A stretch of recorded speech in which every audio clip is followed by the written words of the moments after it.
Hello, my name is Lara. Welcome to SD Daily Story Channel. Our story today is called Bartleby. It was written by Herman Melville. Let's get started. Have enjoy.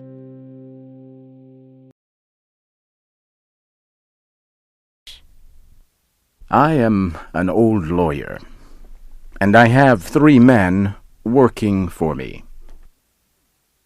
My business continued to grow, and so I decided to get 1 more man to help write legal papers. I have met a great many people in my days, but the man who answered my advertisement was the strangest person I have ever heard of or met. He stood outside my office and waited for me to speak. He was a small man, quiet, and dressed in a clean but old suit of clothes. I asked him his name. It was Bartleby. At first, Bartleby almost worked himself too hard, writing the legal papers I gave him.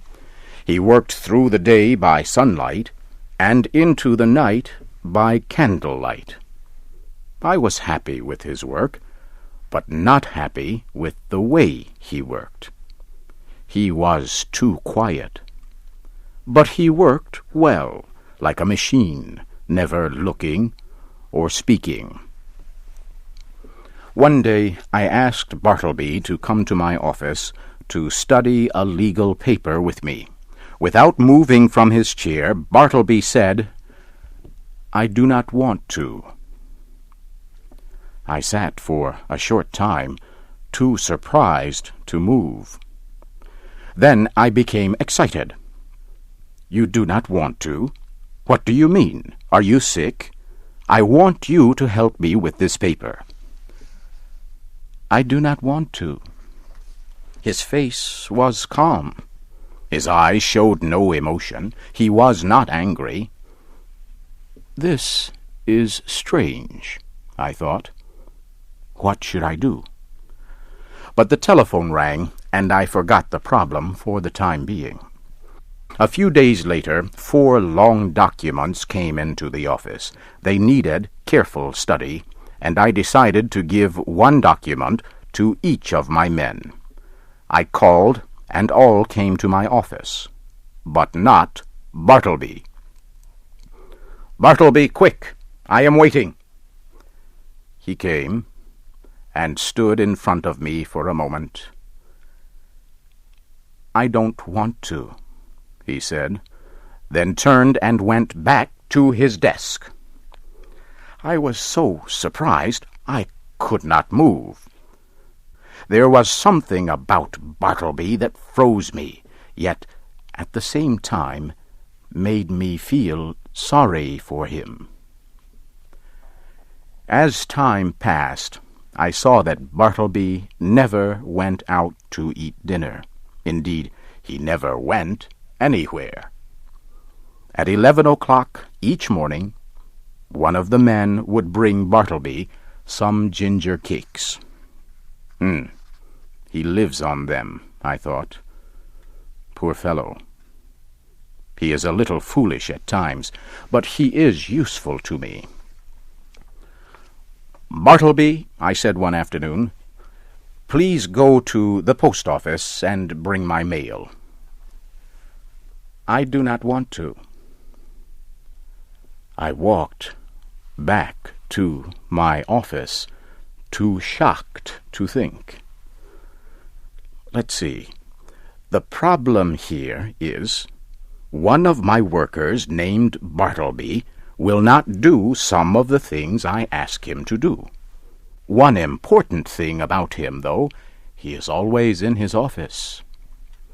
One Sunday I walked to my office to do some work. When I placed the key in the door, I couldn't open it. I stood a little surprised, then called, thinking someone might be inside. There was. Bartleby. He came from his office and told me he did not want to let me in. The idea of Bartleby living in my law office had a strange effect on me. I slunk away, much like a dog does when it has been shouted at, with its tail between its legs. Was anything wrong? I did not for a moment believe Bartleby would keep a woman in my office, but for some time he must have eaten, dressed, and slept there. How lonely and friendless Bartleby must be. I decided to help him. The next morning I called him to my office. "Bartleby, will you tell me anything about yourself?" "I do not want to." I sat down with him and said, "You do not have to tell me about your personal history, but when you finish writing that document, I have decided not to write any more," he said, and left my office. What was I to do? Bartleby would not work at all. Then why should he stay on his job? I decided to let him go. I gave him 6 days to leave the office and told him I would give him some extra money. If he would not work, he must leave.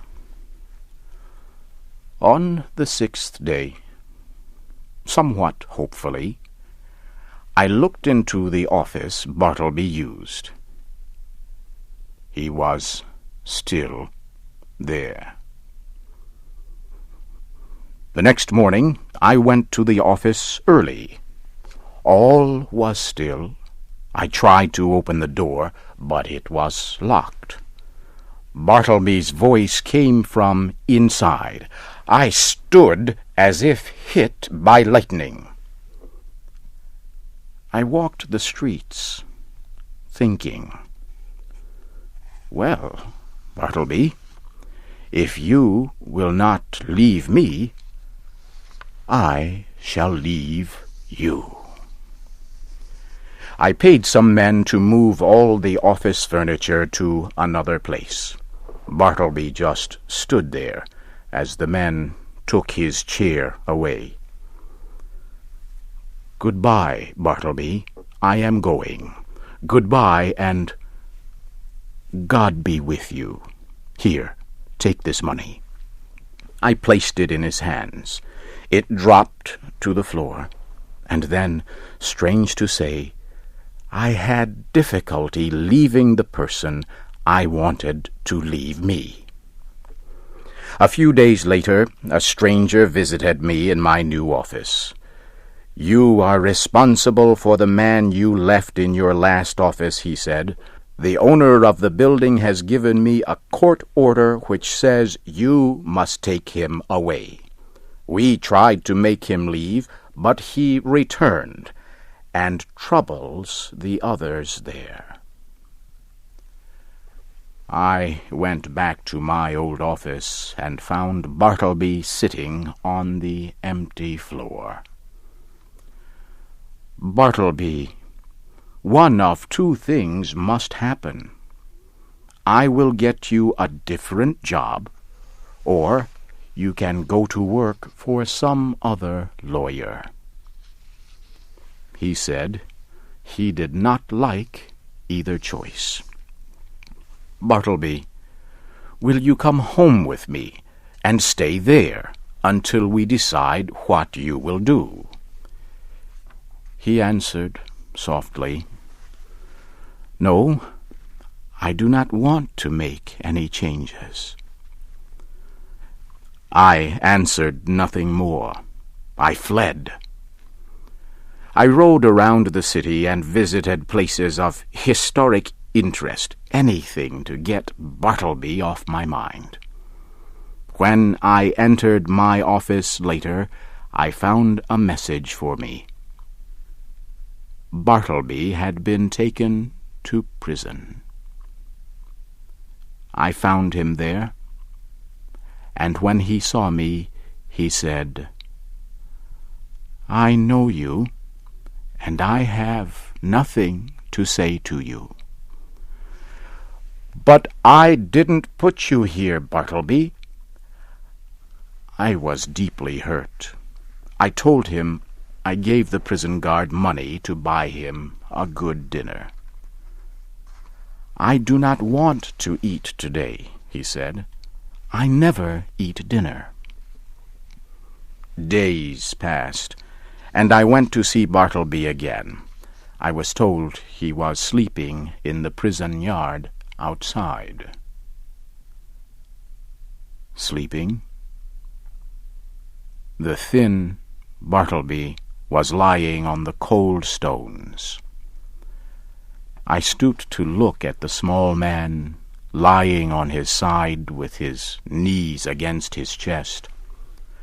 I walked closer and looked down at him. His eyes were open.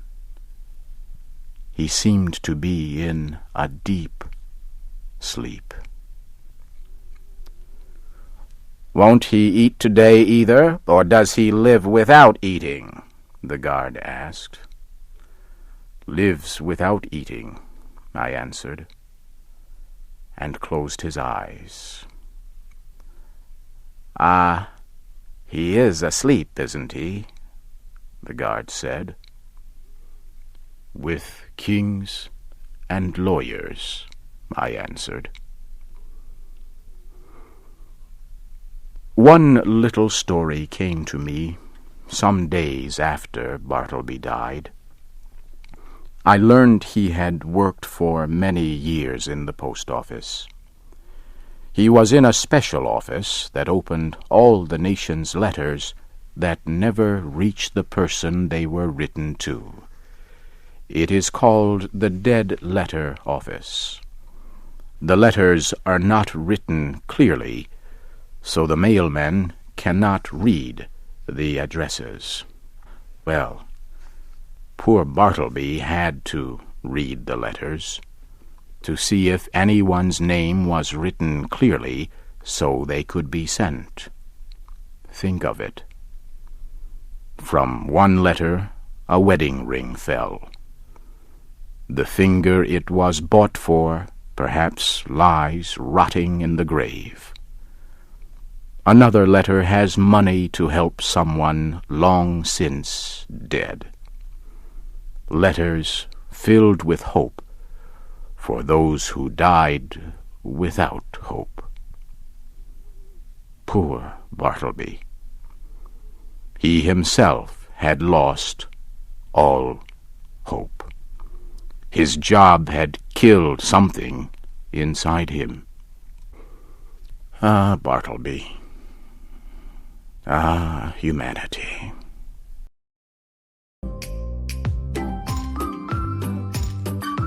Hello again. I hope you liked the story. If you want to be notified of new stories, don't forget to subscribe. Have a good day.